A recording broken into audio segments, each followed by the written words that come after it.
Hey, what's up guys? Today I killed chest and I started out with doing decline bench. And I've been thinking I really want to start making some videos to help some people build up their bench press. A lot of people ask me all the time, hey man, what did you do to build up your bench? So I'm going to start making some small videos just to show everyone what I did to build up my bench press. Now, decline bench is actually a great way to build up your bench press. A lot of people don't like doing it and they don't think so, but it really is.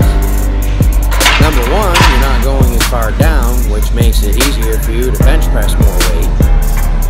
That being said, you get on the flat bench, you'll be able to put up heavier weight because you're used to dealing with heavy weight.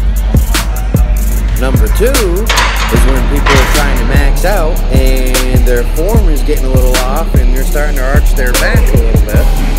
Your normal instinct is to get into a decline position where you're rising up on your upper back towards your traps and you're